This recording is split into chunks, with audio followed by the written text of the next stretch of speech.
여러분 안녕하세요. 반갑습니다. 올인원 중학영어 진행을 담당하게 된 저는 김정훈 강사입니다. 이제 처음 여러분들과 이렇게 대면을 하게 되었는데요. 두 가지 감정이 있는 것 같아요. 좀 설레는 감정도 있고 또 긴장도 좀 되기도 합니다. 자, 물론 이제 설레는 감정이 더 크다, 뭐 이렇게 얘기할 수는 있을 텐데요. 여러분들도 마찬가지일 것이라고 생각이 됩니다. 자, 오늘 그 첫 번째 그 주제로 제가 삼은 것은 이제 영어는 왜 어순이 중요할까요? 이렇게 돼 있어요. 그 앞으로 가급적이면 이 제목은 이렇게 제가 퀘스천 마크를 좀 집어넣으려고 해요. 그러면 여러분들도 한번 생각을 한번 해보시죠. 제가 질문을 던진 거니까 영어는 왜 어순이 중요할까요? 라는 부분에 대해서 생각을 해보시고 거기에 대해서 여러분들이 합당하게 대답을 가지고 있으시다면 이 주제에 대해서는 잘 알고 계신 것이다, 이렇게 생각을 하시면 되겠고요. 그렇지 않으면 오늘 강의 내에서 요 궁금증을 풀어주겠구나, 자, 이렇게 생각을 해 보시면 될 것 같아요. 자, 그러면 요 주제를 이야기하기 전에 오늘 그러면 어떤 순서로 우리가 방금 이야기했던 영어의 어순은 왜 중요할까요? 라고 하는 부분을 풀어나갈지 공부할 내용과 순서를 좀 소개를 먼저 해드리고자 합니다. 자, 준비되셨나요?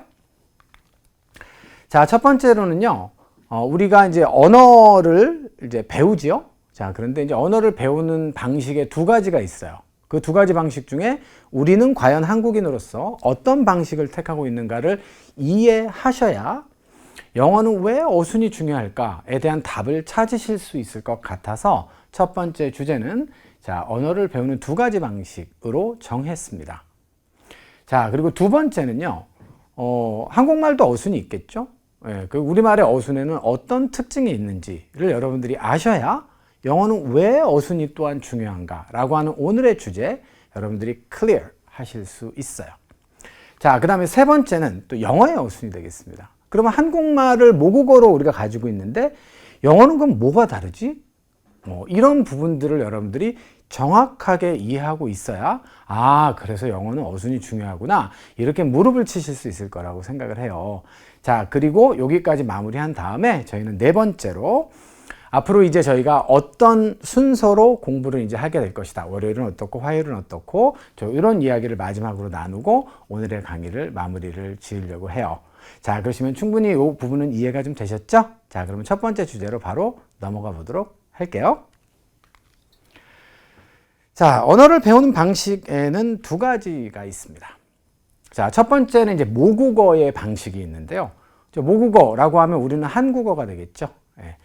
여러분들 그 모국어를 영어로 뭐라고 하는지 아세요? 자, 모국어는 the first language라고 하던가 아니면 or mother tongue 이렇게 얘기합니다. 자, 이게 tongue이라고 하는 단어가 원래 혀를 얘기하죠. 그래서 어머니의 혀를 모국어라고 하니까 이거 참고하시면 되겠고요.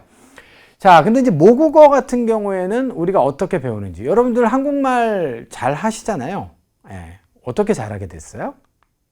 자, 이런 것들을 이제 사례로 해서 한번 이야기를 풀어나갈까 해요. 자, 6월이라고 있죠? 그런데 여러분들 이 글자 있잖아요. 이거 한국말로 한번 읽어보세요 라고 하면 뭐라고 읽어요? 이거 6이라고 읽잖아요. 근데 왜 저거는 6월이라고 읽지 않고 왜 6월이라고 읽죠? 혹시 그 이유를 아시는 분? 자, 두 번째. 곤란 이렇게 써 있죠. 읽기도 불편해요, 되게. 근데 요즘 형편이 너무 곤란해 이렇게 이야기하는 사람은 아직은 못 봤어요, 저는. 요즘 상황이 굉장히 곤란해 이렇게 읽게 되는 것이죠. 맞죠? 네. 또 굿이라고 써 있습니다. 그런데 발음은 어떻게 되죠? 굳이 뭐 그렇게 할 거 있나 이렇게 얘기하잖아요. 자, 마지막으로 이따가 우리 종로에서 만나자 이렇게 이야기하는 사람은 없어요. 전부 다 종로 이렇게 얘기하죠.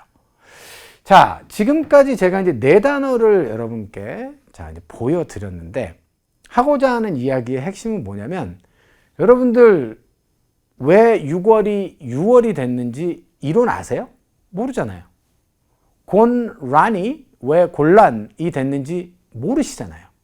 즉 다시 말해서 모국어는 이런 거예요. 자, 그래서 이렇게 우리가 정리를 할 수 있을 것 같습니다. 모국어 같은 경우에는 무슨 체계적인 공부가 필요가 없어요.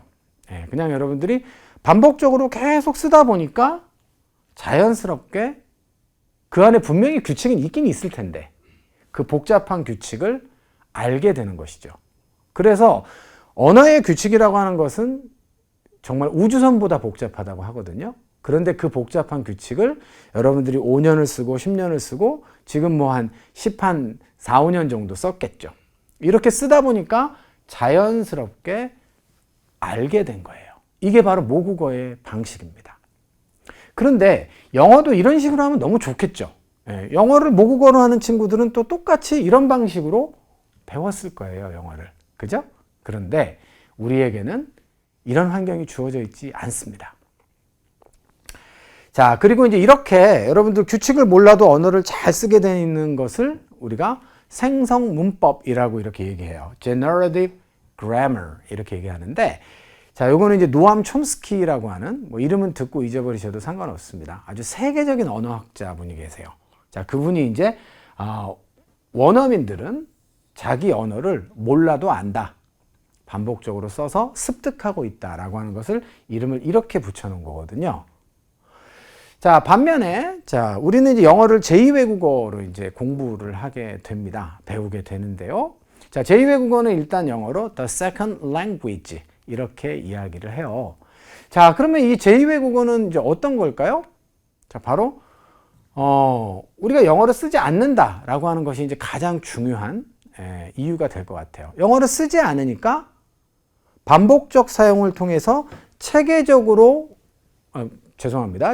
아니라 반복적 사용을 통해서 자연스럽게 뭔가를 갖다가 얻을 수 있는 찬스가 없는 거예요, 여러분들. 그래서 조금 어려운 얘기로 하자면 생성 문법이 형성되기가 어려운 우리는 환경 속에 있습니다. 그래서 어떻게 해야 될까요?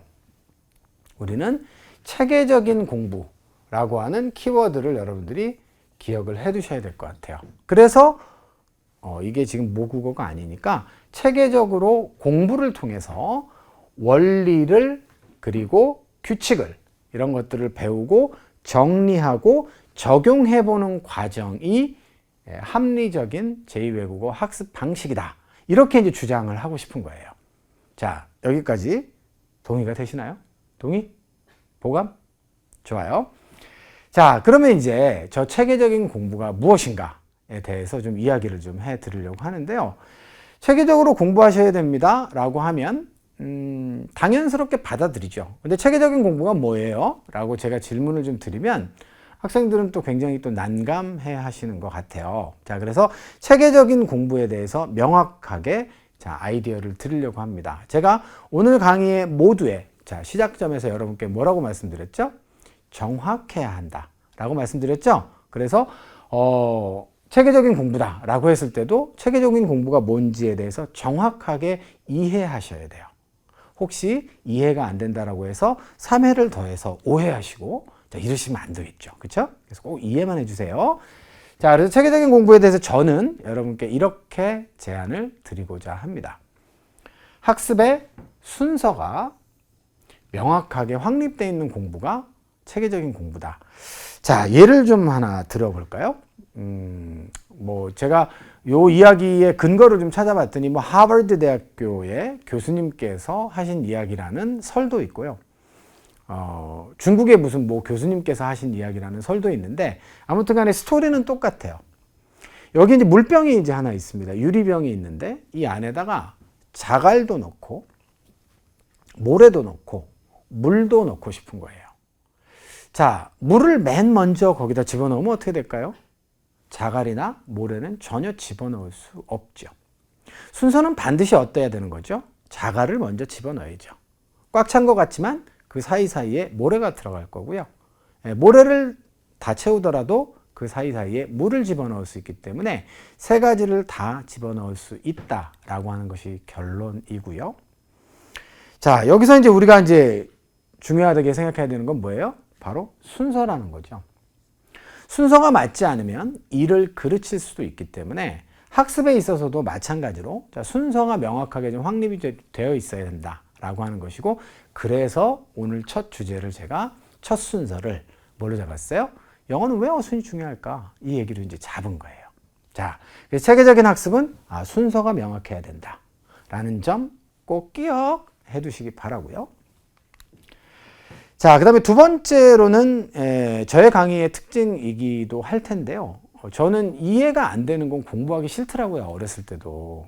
그래서 일단은 뭔가를 외우더라도 가급적이면 좀 먼저 이해할 수 있는 데까지는 이해하고, 자, 그 다음에 암기를 하는 것. 어차피 언어 학습은 암기가 굉장히 많을 수밖에 없어요. 그렇죠?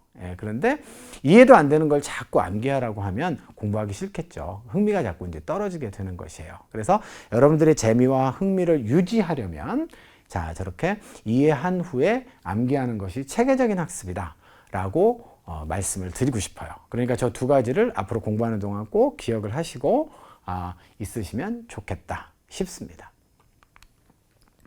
자, 그래서 결국은 체계적인 공부를 통해서 자, 우리가 앞으로 이 강의를 진행해 나가겠다라고 하는 점 여러분들께 다시 한번 좀 말씀을 좀 드려보고요. 자, 이걸 정리하면, 지금까지 했던 얘기를 정리하면요, 모국어는 어때요? 여러분들 공부하는 게 아니에요. 모국어는 그냥 습득하는 겁니다. 자연스럽게, naturally, 그죠? 습득하는 거예요. 그것을 우리가 영어로는 learning이라고 하죠. 자, 그런데 제2외국어는 어때요? 제2외국어는 습득하는 게 아니에요. 학습하는 것이고, 자, 학습은 studying이라고 하죠. 안타깝게도 영어는 우리에게 제2외국어이기 때문에 자, 우리는 두 번째 방식으로 자, 진행을 할 것이다. 이렇게 봐두시면 될 것 같습니다. 자, 그러면 본격적으로 얘기를 좀 진행을 좀 해볼까요? 자, 한국어에도 어순이 있을 거예요. 그죠? 그런데 여기 특징이 뭐가 있을까요? 어순을 바꿔도 같은 의미의 전달이 가능하대요. 예문이 없어도 자, 이 말이 깨끗하게 이해가 되신다면 뭐 예문은 필요 없을 수도 있겠죠. 그런데 한번 자, 돌다리도 두들겨 보고 이렇게 건너는 심정으로 자, 예문을 한번 좀 드려보려고 해요. 이런 예문을 제가 좀 만들어 봤습니다. 제 이름이 정훈이고요. 그 다음에 요 서현이라고 하는 이름은 저희 담당 PD님, 성함이 이제 서현 PD님이세요. 그래서 정훈이가 시드니에서 서현이를 만났어. 우연히. 뭐 이제 이런 얘기가 되겠죠. 참고로 이 시드니는 야채 파시는 분들이 굉장히 싫어하는 그런 도시예요. 이 상추가 시드니? 뭐 되게 싫어하겠죠. 그래서 여튼 이런 문장이 있어요. 자, 이 문장에 어순을 바꿔라 라고 써 있잖아요. 한번 바꿔볼까요? 자, 정훈이가 서현이를 시드니에서 만났대. 어때요? 같아요? 달라요? 자, 같은 의미가 전달된다는 거죠. 자, 또 바꿔볼까요? 시드니에서 만났어. 정훈이가 서현이를. 말 되나요? 되죠. 자, 즉 한국어는 어순이 어떤 측면에서는 안 중요할 수도 있어요. 자, 그 이유는 듣고 잊어버리셔도 좋은데요. 요게 붙잖아요. 요게 붙으면 어떤 위치에 나오더라도, 문장 안에 어떤 위치에 나오더라도 무조건 주어예요. 자, 이제 우리나라 말을 우리가 이제 학술적인 용어니까 이런 거는 이제 듣고 잊어버리셔도 상관은 없는데, 우랄 알타이 어족이라고 합니다. 우랄 알타이 어족은요, 이렇게 어떤 단어를 주어라고 해서 이렇게 가를 붙여요. 저걸 붙이게 되면 어순과 관계없이 주어가 되는 거예요. 그래서 어순이 별로 안 중요한 언어가 되는 것이죠. 자, 반면에 영어는 어순이 어떨까요? 영어는 그런 게 없어요. 영어는 인도 유럽 어족입니다. 그래서 우리말과는 근본이 다른 그런 언어고요. 하기 때문에 얘네들은 지금 이런 가, 이런 게 없어요. 정훈이 가라고 할 때 가가 없습니다. 따라서 뭐가 중요해요? 어순이 굉장히 중요한 언어가 되는 거예요. 자, 이것도 여러분들 혹시라도 직관적으로 이해가 안 되시면 보실까요? 네, 예문을 드리면 돼요. 자, 민주 likes 주희. 민주가 주희를 좋아한대. 이런 문장이잖아요. 근데 이거를 어순을 바꾸면 어떻게 돼요? 같지 않습니다. 이거는 주희가 민주를 좋아하는 거잖아요. 이 주희가 주어라고 해서 뒤쪽에 가 이런 거 있어요, 없어요? 없습니다. 그래서 어순이 중요한 언어예요. 자, 세 번째입니다. 민주, 주희, likes. 이런 문장은 없다라는 거죠. 이해되셨죠? 그래서 영어는 정해진 어순이 있고 어순이 확립되어 있는 언어다라고 하는 아이디어를 오늘 강의를 통해서 여러분들이 확실하게 가져가셔야 돼요. 그 부분은. Get it? 이해되셨죠? 네. 자, 그리고 이렇게 짧은 문장 같은 경우에는 제가 어순의 그런 공식이나 법칙을 여러분께 알려드리지 않아도 직관적으로 여러분들 알 수 있지 않아요? 네, 그렇습니다. 하지만 궁극적으로는 우리가 이제 중학영어를 넘어서 나중에 이제 수능 시험도 봐야 되고 영어를 사용도 해야 되고 하는데 문장의 길이가 굉장히 길어지죠. 그래서 궁극적으로 영어는 어순이 굉장히 중요한 언어인데 이런 짧은 문장의 어순은 우리가 직관적으로 잘 알 수 있으니까 길고 복잡한 문장의 어순 공식을 빨리 여러분들 확립하셔야 돼요. 자, 그게 가장 첫 번째 스텝이 돼야 된다는 거죠. 이해되셨죠? 자, 이런 것들이 좀 저는 여러분들에게 납득이 좀 되었으면 하는 그런 바람입니다. 자, 그러면 우리의 목표를 달성하기 위해서 어떤 과정을 통해서 갈 것인가? 자, 이 부분을 여러분들이 또 알고 계신가 굉장히 중요하겠죠? 그래서 그 부분에 대한 설명 마지막으로 드리고 강의 마무리하고자 합니다. 자, 비유하자면 우리가 이제 배를 만들어서 띄워서 목적지까지 이제 가야 되는데 현재 상황은 배가 없다. 이렇게 우리가 진단할 수 있어요. 그래서 먼저 배부터 만드는 것이 중요하기 때문에 자, 본래 우리 프로그램 이전에 자, 초반 10강은 자, 우리가 기본적인 어순 공식을 구체적으로 확립하는 그런 과정을 가지려고 해요. 그런데 그러다 보면 그 어순 공식에 대한 강의를 하다 보면 필요한 문법 용어들이 막 등장할 거거든요. 이런 것들도 정확하게 설명을 해 드리려고 합니다. 자, 그리고 그 10강의 Basic of the Basic이 끝나면 자, 본격적인 강의로 이제 들어가는데 자, 배를 물에 띄워서 월요일 날은 이제 문법 강의를 하도록 하겠습니다. 그리고 그것을 적용해야겠죠, 문법을. 그래서 화요일 날은 읽기, 수요일 날은 쓰기로 적용을 할 것이고요. 자, 그 다음에 듣기와 말하기, 어휘 같은 경우에는 독자적인 영역이기 때문에 문법 영역이 반영되지는 않습니다. 하지만 토털이죠, all in one이기 때문에 자, 듣기와 말하기와 어휘도 저희가 목요일, 금요일 이렇게 다룬다. 이렇게 생각하시면 되겠어요. 자, 이렇게 해서 오늘 강의 여러분들 마무리 짓도록 하겠습니다. 자, 배를 잘 만들고요. 띄워서 목적지까지 함께 꼭 같이 가보시도록 하시고요. 자, 그러시면 최선을 다해보도록 하고 오늘 강의 연수 마무리 짓도록 하겠습니다. 다음 시간에 만나요, 여러분들. 제발.